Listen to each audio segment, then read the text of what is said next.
Anyway, it's 1 o'clock. We can get started. Tom and Andrew, are you out there? We are here. Thank you. I Nice, am, I should say. nice to hear you again, Tom. Nice to see you, Andrew. Hello. I'm glad we've got a couple people online because I've got work for you to do today. But looking ahead, we're getting towards the end of the course now. Next week, there will be no class because it's Thanksgiving. And then after that, we're having student presentations. So on December 3rd, Alexander is going to go first, and Alfred, who's not here today, is planning on going second. And then on December 10th, Cassandra is going to go first. And we still have a spot left on the 30th. Does anybody else have well, here, let me make my pitch. My advice is that don't feel as though you have to teach a whole lesson or even any lesson. I think in my experience, it's really just enough to ask a good question, something you really wonder about and you'd like to have other people's thoughts on. You want to give the rest of the class enough background that they understand what the question is. And after that, you can just let them go and let them do the rest of the talking. You'll remember that's what I did with the Heart Sutra. I have these questions about the Heart Sutra I've never understood. I just gave you the questions, and I found it personally a very illuminating class. That's exactly what I'm going to do again today with the Diamond Sutra. I've been studying it for years. I still can't make heads or tails of it, so I'm going to see what sense you can make out of it. So you don't have to be smart to teach a class, and I am a case in point of that. So if anybody has some questions they would like to do, is there anyone else now who wants that last spot?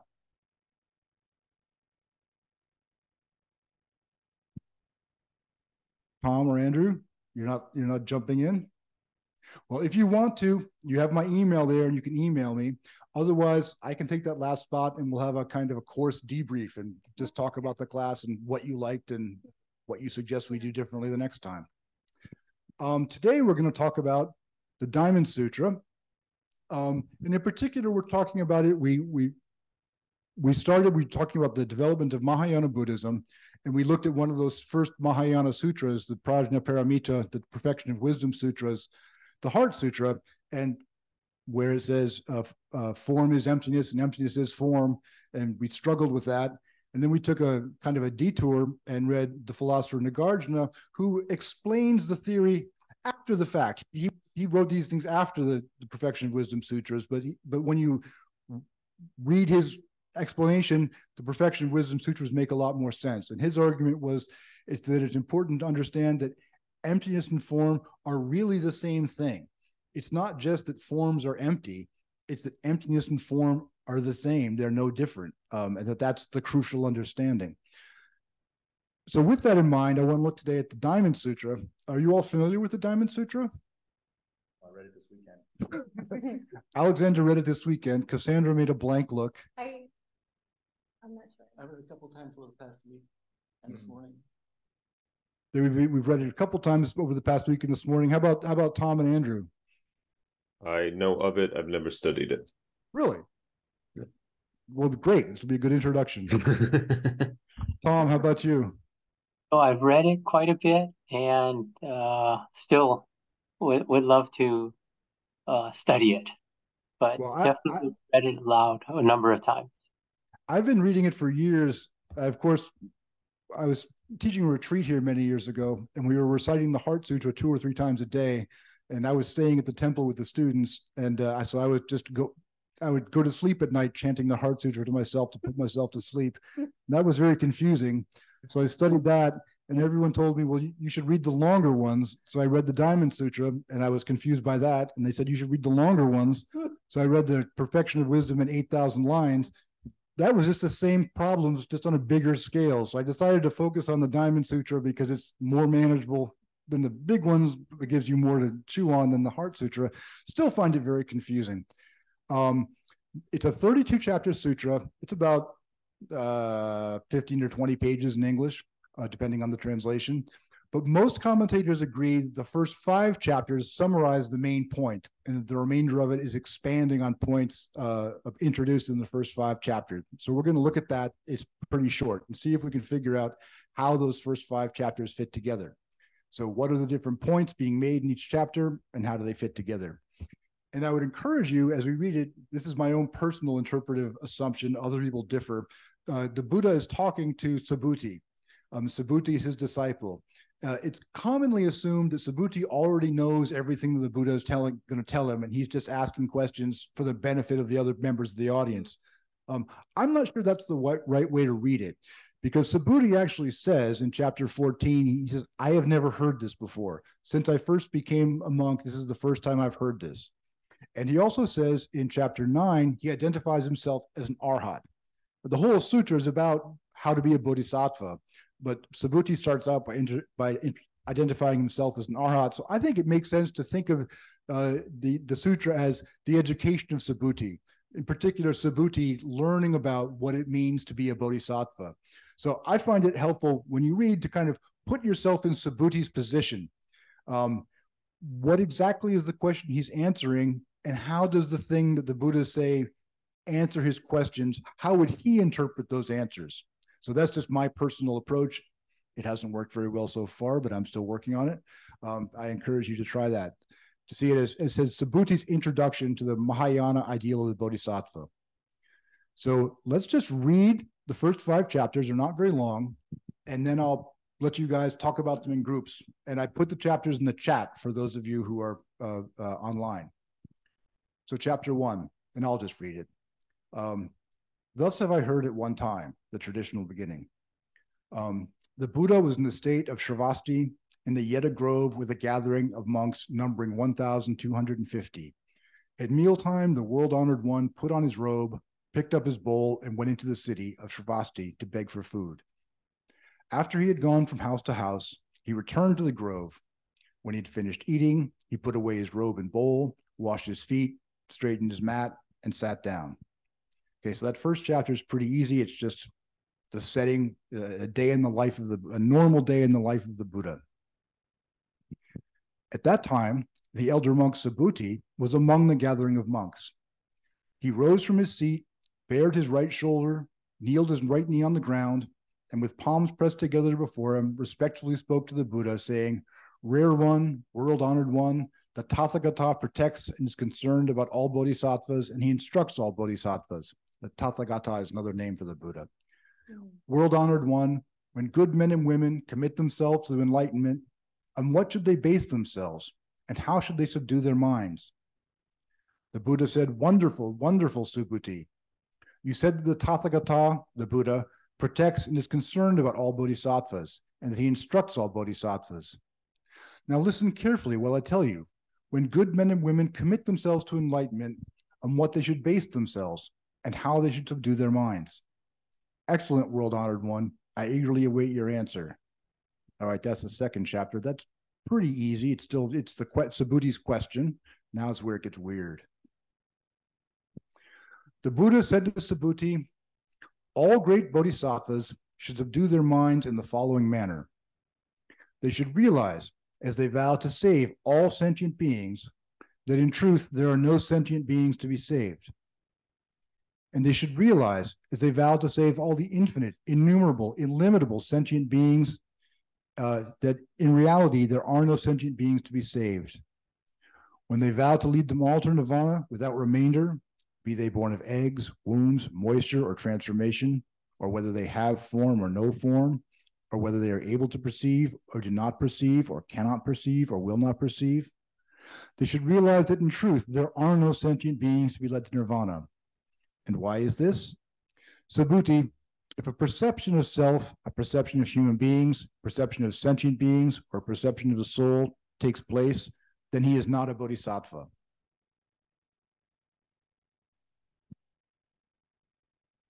Moreover, Subhuti, within this phenomenal world, a bodhisattva ought to practice generosity without basing it on anything.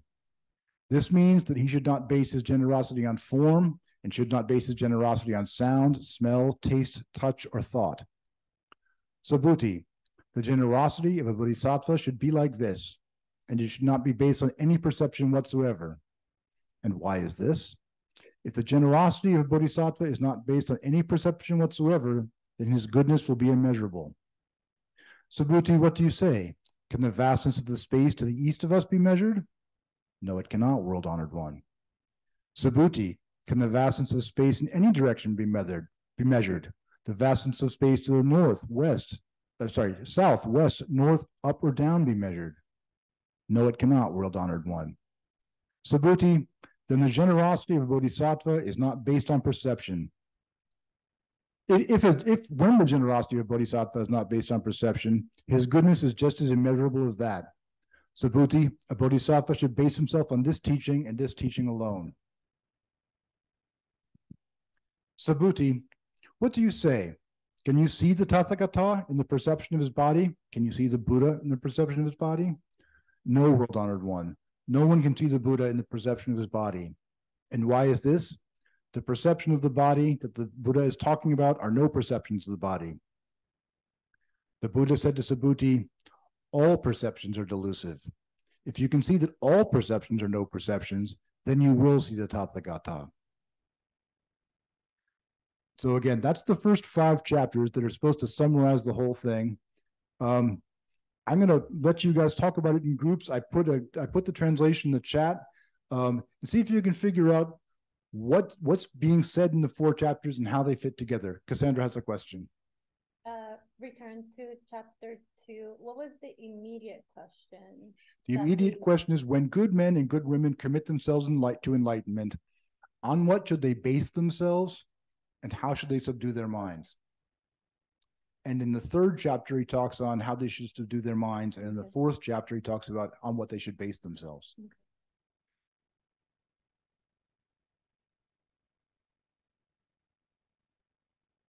Does that sound good, Tom and Andrew? Yes. Thanks. All right, then we can go ahead and put you guys in groups. Okay, and I didn't see it in the chat, but maybe it'll show up. Oh, you didn't see it in the chat? It's not there. It's not there. We can put it there now. Can you do that, Ching? I put it there before, but I guess it goes away when new people come in. Yeah, it does. Yes, the joys of chat. All right.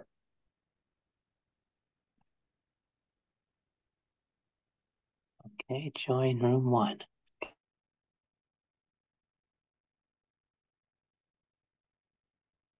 All right, I can leave it up here on what chapter would you like it on the PowerPoint while you wait? Oh, you're already gone. All right. Can you put that in the chat when you get a chance? Maybe chapter 3, since it's the most hairiest. Okay.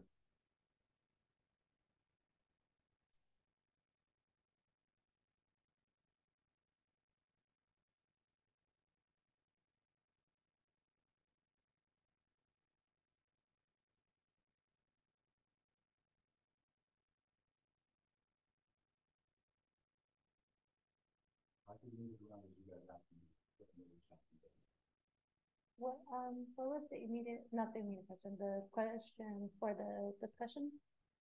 What points are made in each chapter and how they fit together? Okay. I also have a translation that's similar to that one. It is that. Oh, this is the one you use. Okay. So Okay. Ooh. The library. You know, I went back and got the giant Buddhist. Oh, the dictionary. It was actually really helpful. That's a good one. Mm-hmm. Very good.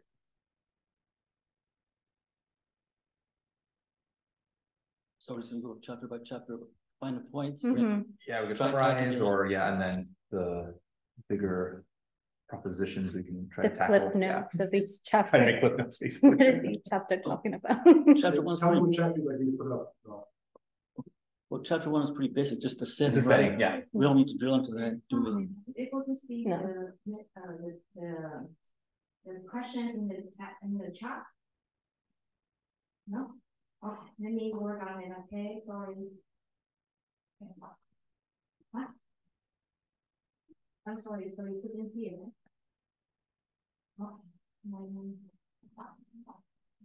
So, okay, I think chapter 1, like Ralph said, is just establishing. The setting, yeah. Okay. So how would you summarize that, Ralph? For Chapter 1, chapter 1. just No. the setting, period. Yeah, basically. Well, True. the the Buddha arrives, there's monks in front of them, and Subhuti is the person that is engaging in dialogue with him. So in a sense, you could kind of imagine it. It's just a stage for what's to follow. And it's a stage too, and it's a stage in a sense, because if you have monks, mendicants, or anyone attending to this, then yeah. Stage yeah. of Buddha. And you can imagine it's a literal stage in a sense. If they're all observing both Subhuti and Buddha. What are they called? They're not called disciples. What are they called? Monks, mendicants. Yeah. The translation here says monks. Monks. This translation. Okay. Older translations say mendicants. How long do we have for this little section here? How long do we have for this process? 20 minutes. Oh, 2 minutes. Okay. Okay, yeah, we have more enough time for the Perfect. first 5 chapters. All right, chapter 2. This is a good, I mean, just how the translation. So Buddha's request, his inquiry, his set of questions, his establishing the major questions to the Buddha to then, I guess if this is setting the stage, it's setting the inquiry. It begins with these sets of questions that basically follow, because I think the last question, or the last part of the question, well, honorable, which is the Buddha, when good men and good women commit themselves to the highest enlightenment, what should they base themselves and how should they subdue their minds? So how I understand that is basically what's the conduct and what's the intellectual necessity to get there. Yeah, as far as the point of that chapter, I kind of wrote down 3 things. Like 1, it expresses reverence for the Buddha and his capacities in terms to provide and to teach. And it presents the problem or question for resolution, how to quiet the mind and gain wisdom. Can you say the first part that you said before the how to quiet the mind and wisdom? Expresses reverence for the Buddha and his capacity. Yeah, yes. Capacity to teach, yeah. And provide. And provide, yeah. Yeah, he's I like that. he's driving the gravy train. Yeah. A great vehicle, if you will. Right. Reference for the Buddha. And then presented the problem or question for resolution.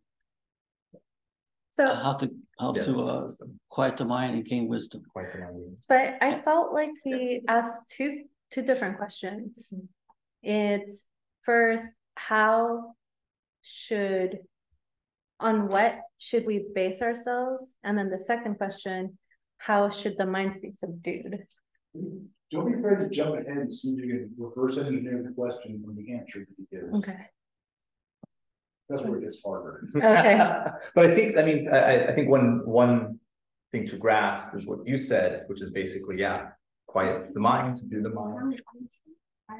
And then how to gain the wisdom by how I frame the conduct. Right, like what practice or conduct should we engage in to achieve those goals? Do you think when it means when how to quiet the mind, is that the answering how should they face themselves? And then the second part is the practical part. 2 sides of the same coin, right? I think so.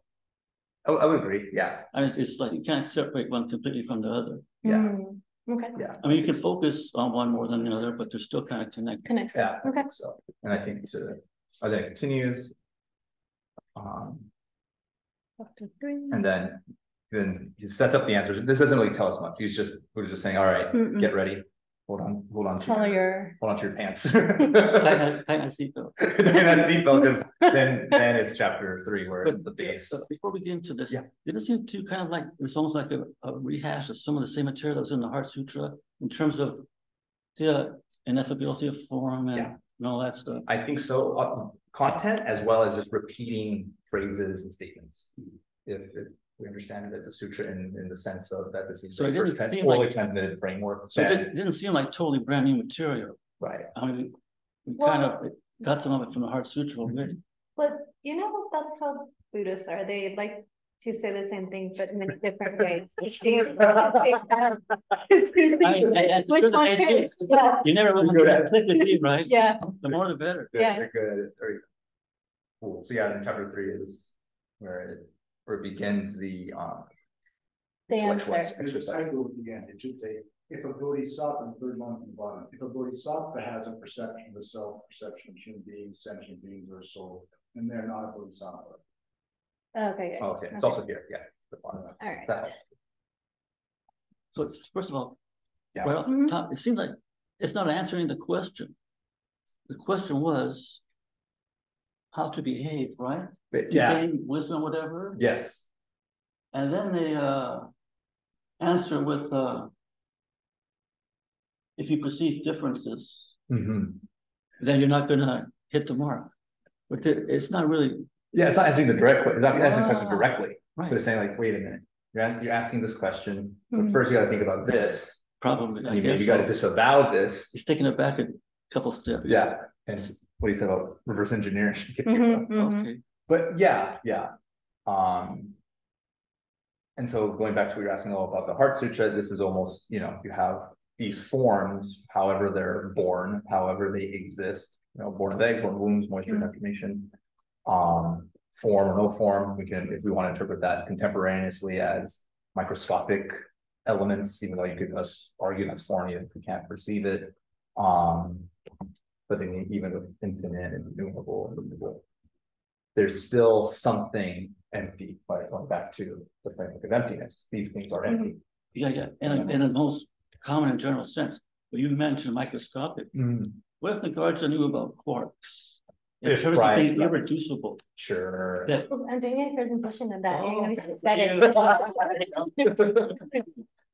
be Yeah, this could be good fodder. Yeah. Okay. No. That's why I felt like this one, it felt easier for me to understand because I already had to do a deep dive into this. Well, that's good. So basically it's exactly what you're saying, that when you think about it, like what makes a table, human, and you keep going down and down and down, you realize that we're made up of the same things that the rest of the universe is made up. So in the readings that I have been doing regarding having no self or self, it's basically saying that we're all basically just this cosmic goop together. There is no. We're not particles. We're fields. Yeah. Write that down. So we go back to that's exactly how it goes. Partake in the same field. Yeah, because it doesn't matter that you're like a particle in a field, because you're nothing because you're part of a field. Right. So that's quantum. Yeah. So that's we're not specificities. We are participant. We participate in the field. Yes. So little blips. Yeah. Oh, you're gonna be so excited. Thanks. You go back to this. Right, there you go. But yeah, yes, and I think a lot of that does speak to this, because the Buddha is citing what we perceive to be forms, what we perceive to exist, but as towards the end, they should realize that in the truth there are no sentient beings at the end to go into. Yeah, everything's empty. It's all empty. The key point from the readings I was doing is that we have no sense of self, or no beginning or no end, because we're all causes and effect. So whenever they in the readings of emptiness or form or no form, they always say the reason you have no self or you have anything is because everything that you are is an effect of different causes. So they always put those two things together. That you're not, you don't exist as an isolated human. You have this history of things that made you, and then in itself, you as the form that you do have theoretically is going to cause more effects. Right. Any interruption on that chain that brought us into being, we wouldn't be here, right? Ooh, I like that. No interruption. Think of all the wars that have been, and famines and whatever. And we're here. We're survivors. You know what I mean? We're the Darwinians, the fittest of the fit. Well, yeah, the luckiest of the luckiest. The luckiest of the luckiest. Yeah. And we're the chances of all the people who have been slaughtered in all the wars. Which could have happened. Yeah. Okay, so my ancestors could have gotten by smallpox anytime. Okay, so how would you summarize, Ralph, this chapter 3? Well, that I am awesome and going to save all other slightly less awesome things than me. Yeah, I like because they that. need me to do something for them, right? Yeah, without me, the deluge, as the one French king said. It's like it's all about me in a sense. Right. Yeah, I think that's a very good approach to it. I think that really helps me kind of see it. Yeah, hubris. How is it that this bodhisattva knows more than others, including other bodhisattvas, perhaps, right? Mm-hmm. It's even in that.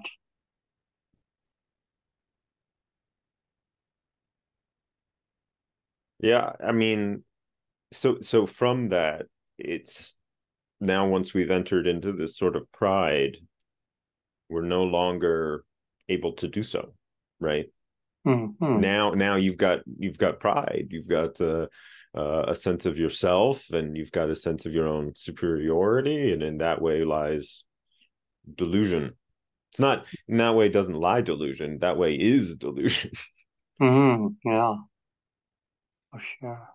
That's really intense because, yeah, there was one image I was trying to, and just think about with bodhisattvas, grappling with that, with the idea of hubris. And I thought, okay, well, what if you see and this is just an example, but a bodhisattva is a lifesaver in the physical sense.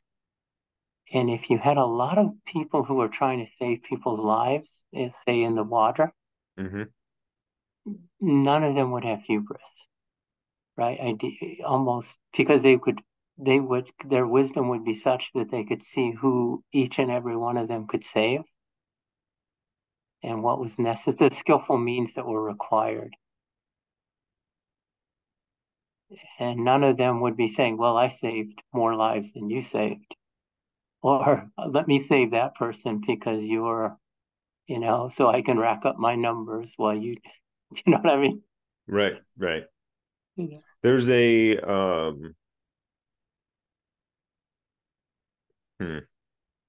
And I guess the background of that was I watched the movie The Lifesaver, something with Kevin Costner. Okay. And the young person said, well, how many lives have you saved? He was comparing. Yeah. And then the older person said, like a small number. He said, that many? Only that many? He goes, no, those are the ones I couldn't save. Hmm. And don't keep track of the save, who's saved. Just so it kind of gets to your I like that what you said about hubris is not something that a bodhisattva would have. I think that I've been taking notes on some lectures from the Medicine Master Buddha Sutra over it, and I have some notes from other sutras that I think are sort of pertinent. And there's a quote I have noted here from the Three Pure Land Sutra. Do you know that Amitayas is not far away? Mm. And then from the Platform Sutra, deluded people recite the Buddha's name, seeking rebirth elsewhere. Awakened people purify their own minds. To the enlightened person, all places are the same. And so my understanding there is sort of that the idea of bodhisattvas, or in this case Buddhas, even higher than that, as sort of separate entities, as existing as separate things from you in a place far away, is being criticized as a deluded view. Whereas instead, Amitayas is not far away. Amitayas is in your own mind. You already have your innate Buddha nature is the same Buddha nature as Amitabha Buddha. Okay. And that seems pertinent to this non-discrimination of the bodhisattva, because it's not that Avalokiteshvara is another being that's saving other beings like me per se. There is that sort of conventional teaching as well, and I don't quite know what to make of that, but rather the innate sort of bodhi mind, the mind of compassion, is itself Avalokiteshvara. Yeah, I think that yeah, I think that makes. I like what you said, that it's here with us always, And then I was thinking of what Professor mentioned about reification. I guess that's how it's pronounced. But Yeah. yeah, that sense that we're making a concept of it, and when we distance itself from our own who we are, each and every one of us is, then that's wrong. It's not wrong, but it's not that far away. And I remember some of the readings where they said, someone talked to the Buddha and said, well, this world looks horrible. Right. And then the Buddha puts the foot down, kind of like what the professor mentioned, that, well, imagine this world if you were enlightened, how it would look to you. Then how you see it, perceive it, or how you describe it, or what your experience is very different from what while we still have the dust and we cling right to our perception. Like you said, the Amitais is way out there. Let me pray, and I'll get there when I'm dead, right? Mm-hmm. I got to wait till I'm dead, or instead of realizing that when we're chanting it, we're trying to embody maybe, or just recognize that we already are embodying all of these different, and then each of the bodhisattvas maybe is like a facet or a component.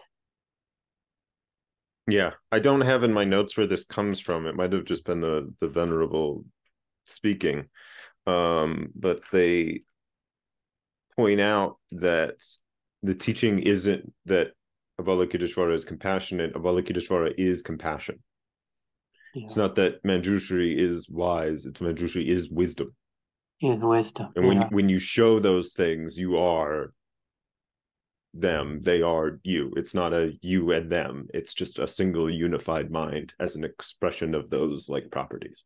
Right, single unified mind. And do you ever get that sense that, well, if he's truly, as you say there, that they're not that far apart, and we're only seeing, because would wisdom also include compassion, kindness, true wisdom, true, they're all kind of like, I don't even know how to describe it, but they're all like on a clock.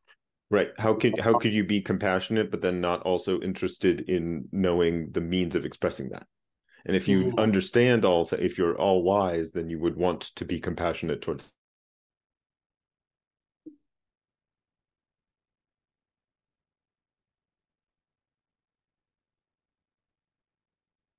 How did you guys do online?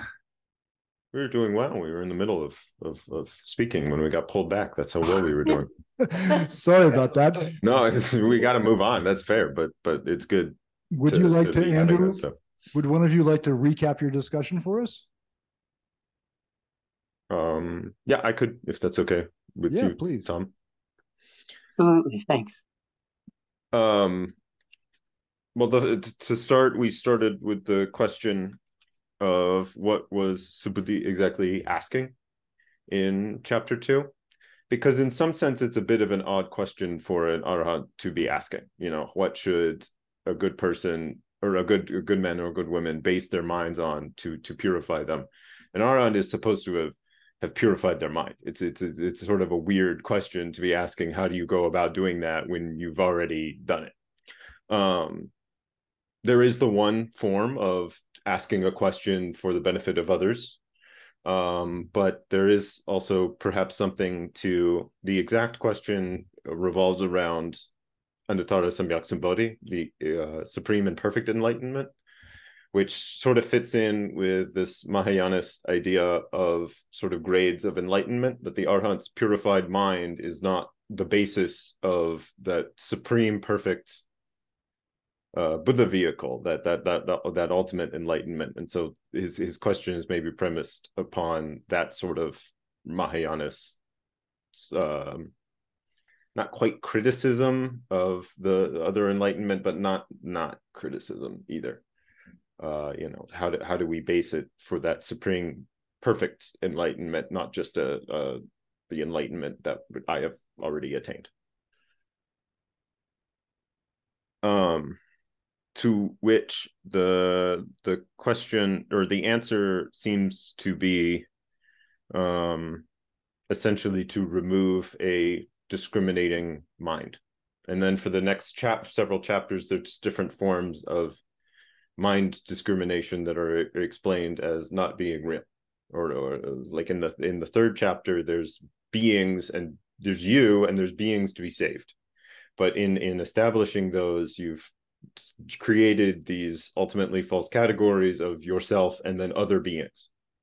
And somewhat worse, you've perhaps, and this is an idea I've had a bit floating around before, so it's not quite solidified, but there's almost a sense of hubris to the Bodhisattva's vows, right? That I'm going to save all other beings, that like other beings need me, that I have some capacity to be able to do these things. You know, it's a bit of a superhero claim. And that does not seem very Bodhisattva-esque. It's paradoxically sort of self-defeating. In wanting to do the thing, you become you create this sort of discriminating mind that then becomes unable to do the thing.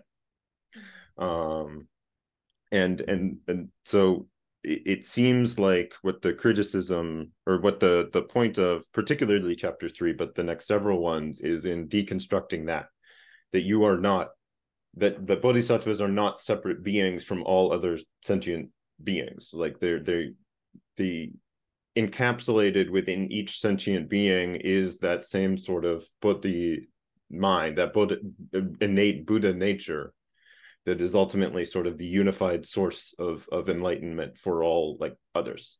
So you read that last line in chapter 3 as saying something like, if a bodhisattva has the perception of other selves, other human beings, other sentient beings, other souls, then he's not a bodhisattva. If a bodhisattva has a sense of other people needing to be saved, they're not a bodhisattva.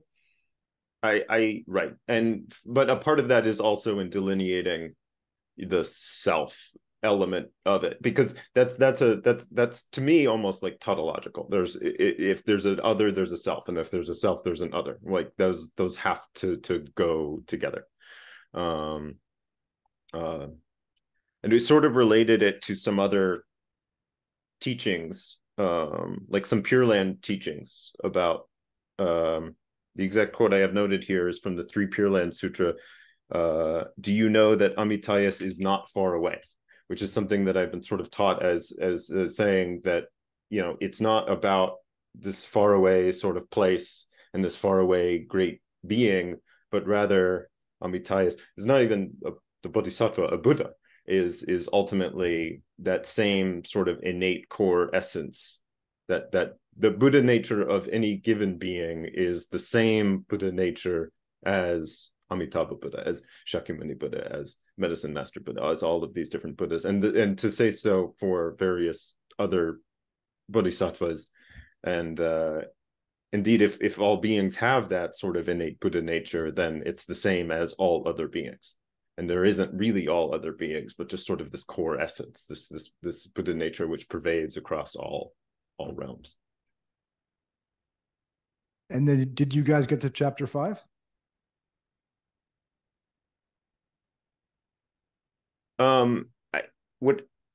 I think there's That's all right. It's all, you don't have to.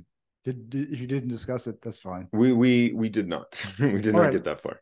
Why doesn't Sam come over, or Cassandra come over and discuss what these guys are talking about here?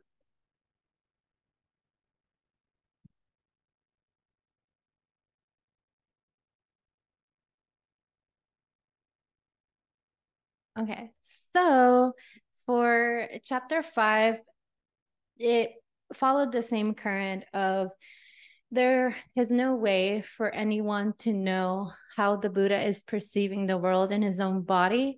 One, because we have already gone through this, that perception, everybody has their own world in their head. So from that point of view, it would be difficult to see from how Buddha perceived the world from his body. But in addition, if Buddha is the most enlightened person, has achieved already what no one has been able to, and then he truly sees no form and does not discriminate between sentient beings. So in addition to that, if we were to inhabit his body, we would not even have a perception of Buddha's self because he's already an enlightened one. And we would just be one with the world, I would say. Any input from my team to add? No, they seem satisfied too.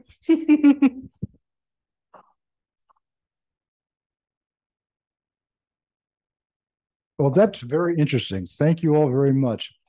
Let's just go back over it. And in particular, let's think about what we're trying to figure out what the questions were. And it's a little hard to do because the questions are sort of vague.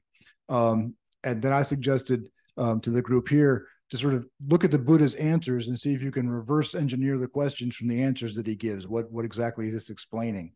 So let's start by looking at chapter 3. And the other thing to remember is to put yourself in the position of Subhuti.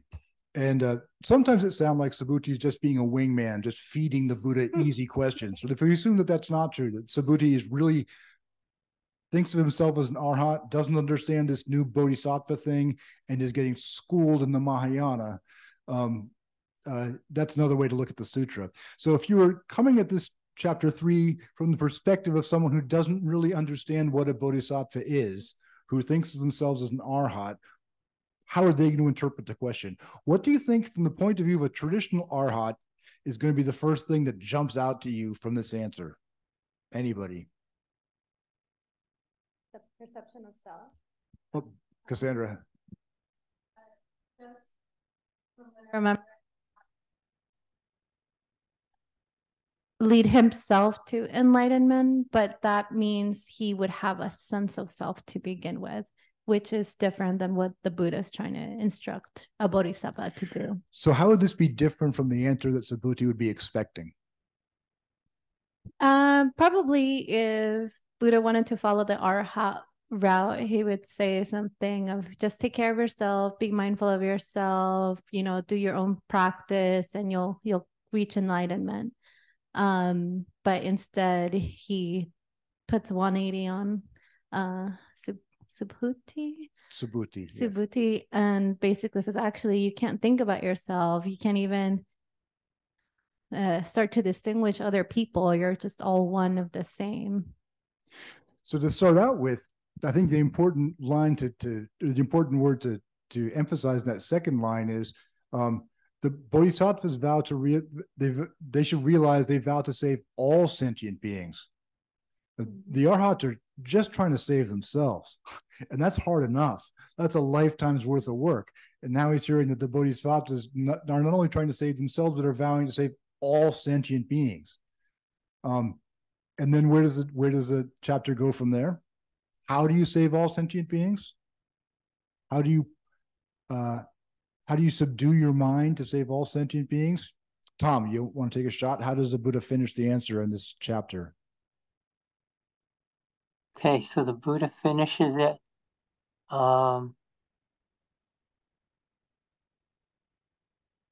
Okay, then the bodhisattva should have no perception of self or perception of human beings, perception of sentient beings, or perception of a soul.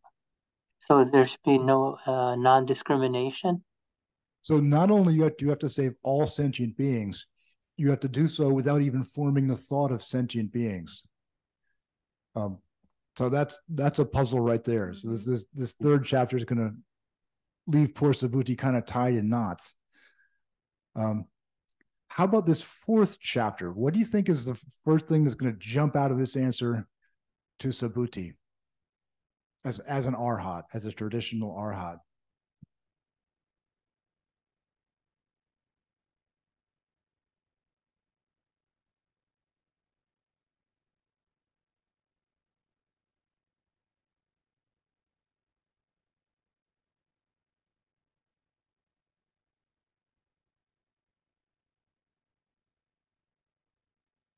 Ralph?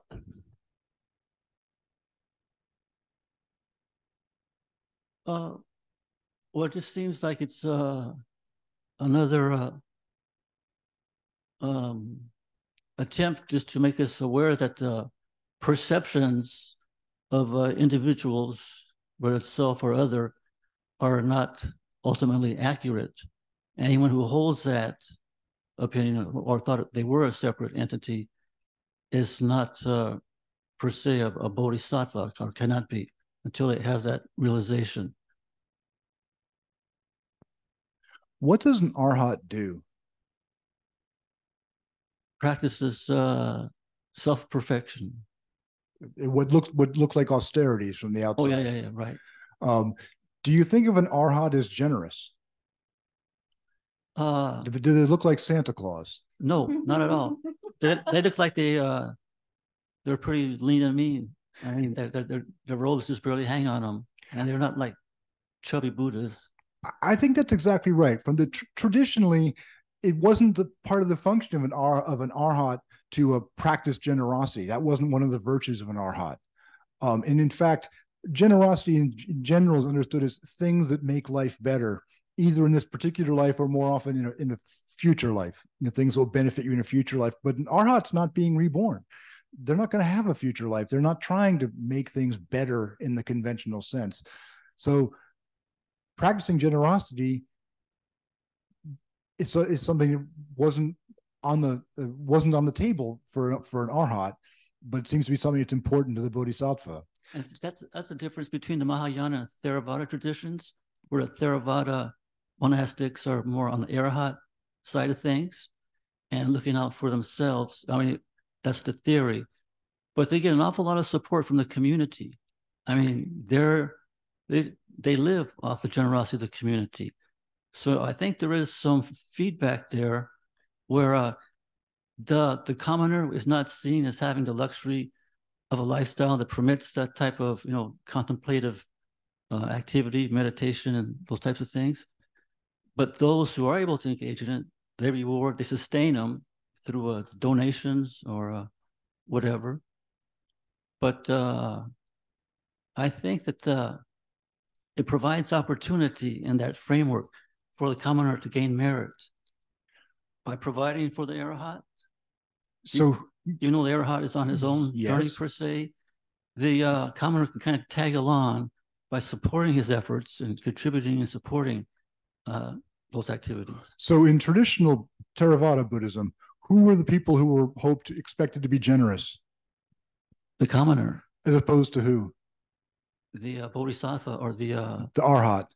Yeah, right. Right, exactly. The generosity was a virtue of the lay community, not a virtue of the monastic community. So it's strange for him to hear that you should now aspire to the virtues of a lay Buddhist and not an arhat. But the charity of the Theravada community provided an opportunity to practice that charity and compassion and generosity.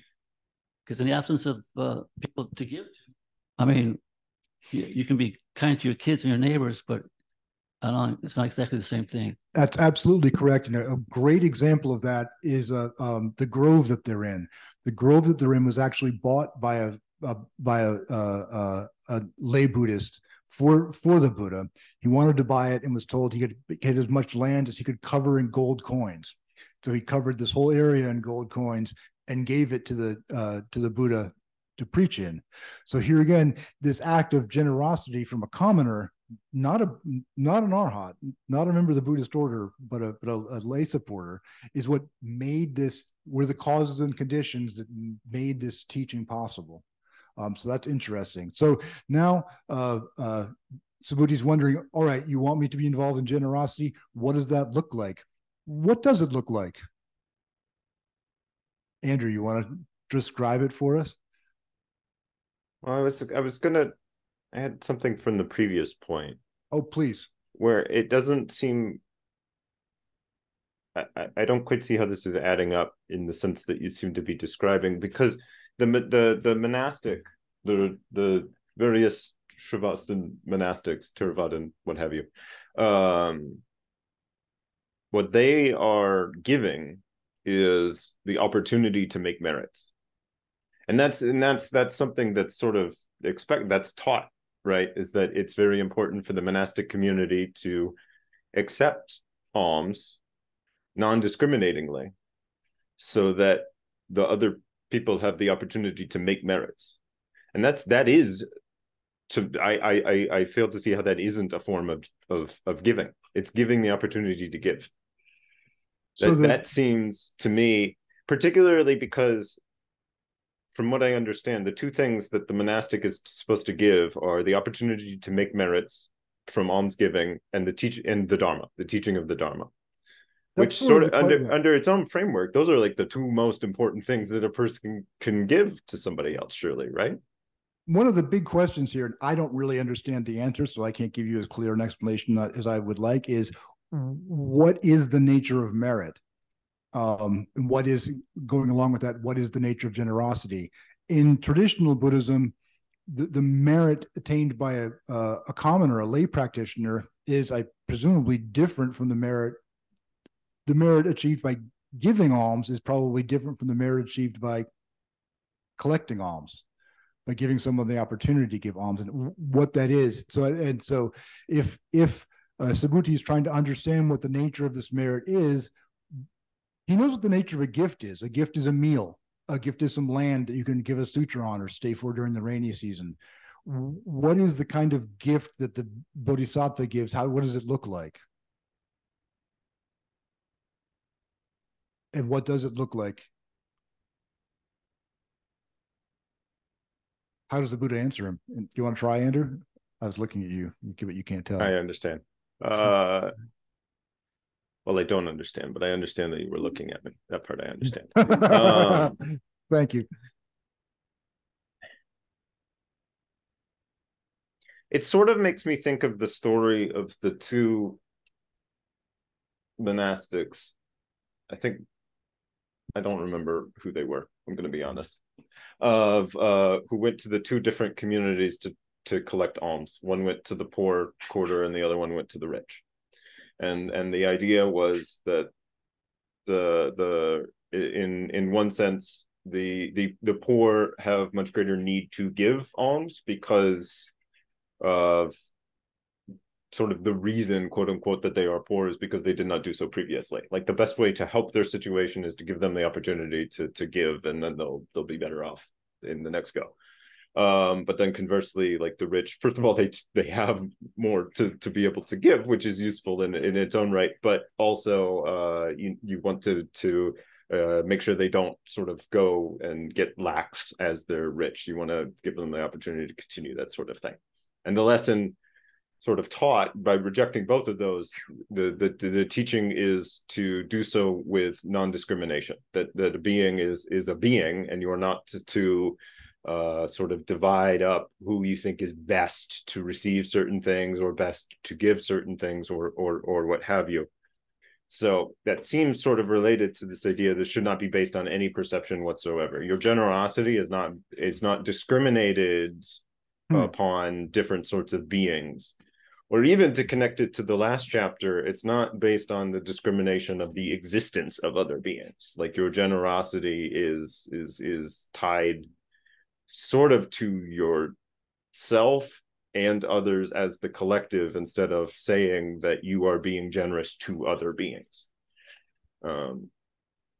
Actually, that's a good point. I think that point is actually made here in the beginning when it says the Buddha had gone from house to house. And the commentators explain this by the Buddha's regular practice of going to the first 6 or 7, I can't remember which, the first 6 or 7 houses that he saw. And then after that, he would just do them right in a row. He wouldn't pick the wealthy ones and leave the poor ones or vice versa. And then when he was done with 6 or 7, however much he'd gotten or hadn't gotten, he was done for the day and would go home. So that seems to echo what you were saying, Andrew. But also I would add that he describes it, when asked what this generosity looks like, it looks like space. And space doesn't really look like anything. And I guess in a certain sense, space is big, but you can also fit space in a thimble, and space doesn't weigh anything. So that's a weird answer to wrap your head around. So once again, I think there's in the Buddha's response, there's first a surprise that he wasn't expecting, that his job was to give gifts. He thought that was the commoner's job. And the gift he's supposed to give is supposed to be like space. What does that mean? And just as in the previous chapter, he's supposed to save everyone without thinking of anyone. Is the generosity that which is greater than the vastness of space, or the merits of such a generosity is greater than the vastness of space?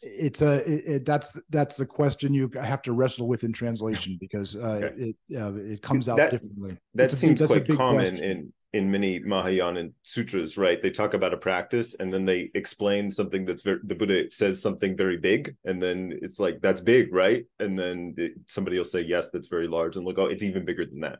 That's a very common sort of repetition. You'll see that throughout this sutra. He'll say filling the entire world with the 7 gems wouldn't be as good as one act that didn't rely on sound, smell, taste, or touch. But then just zipping along to the last one, he says, can you see the Buddha in the perception of his body? Do you see the Buddha when you look at the Buddha as what you're seeing the Buddha? And he says, no, world honored one, no one can see the Buddha in the perception of his body. Why is this? The perception of the body that the Buddha is talking about is no perception of the body. So, all right, fair enough. Whatever exactly that means, the point is there's some paradox in what you're looking at, what you see when you're looking at the Buddha, because you're looking at a person who's a certain height and he taught you all this stuff that you're glad you learned. But the whole point of what you learned is there's no one there. There is no self there. So what are you looking at? So there's that paradox looking at the Buddha. But then the Buddha says, all perceptions are delusive. Not just your perception of the Buddha is delusive, all perceptions are delusive. And when you can see that all perceptions are no perceptions, then you will see the Tathagata, you will see the Buddha. That when you understand that this paradox about looking at the Buddha actually applies not just to the Buddha, but to everything, then you'll be seeing what the Buddha really is. Can anyone make sense of that?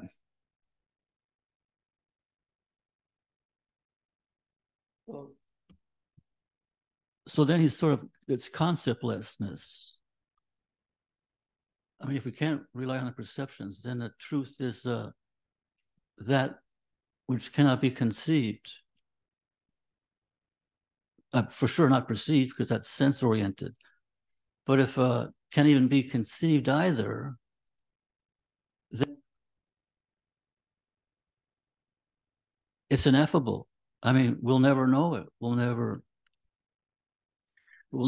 come into contact with it. When you can apply that same non-conception, not just to the Buddha, but apply that same non-conception to the whole world, then you really will see the Buddha, as it says. Or to flip that around, as long as you're not applying that whole non-conception to the world, you're not quite seeing the Buddha yet. If you think this is a unique feature of the Buddha, you've missed the point somehow. What do you think, Tom? You've been quiet. Quiet. Yeah, I'm trying to absorb this. This is very it's very difficult.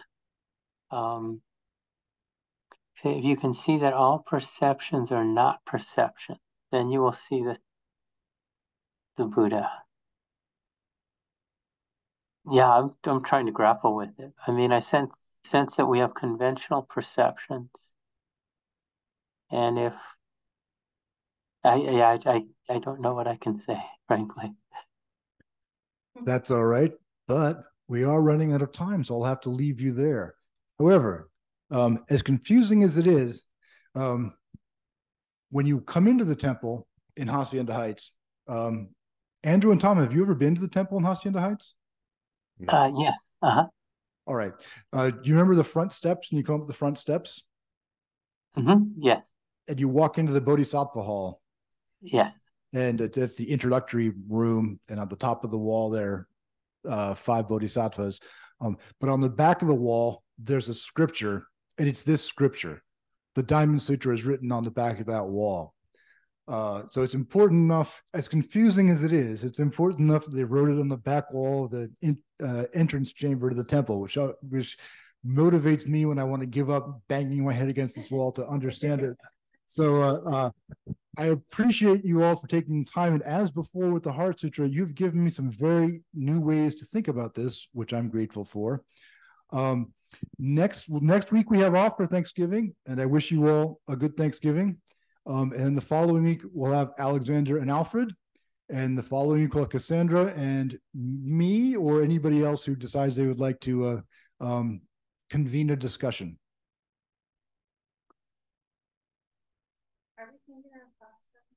Pardon me? Oh, no, I'm sorry. Did I say 11? Those times are incorrect. Take off the first one. It's 1 and 1:30, 1 and 1:30. I'll fix that.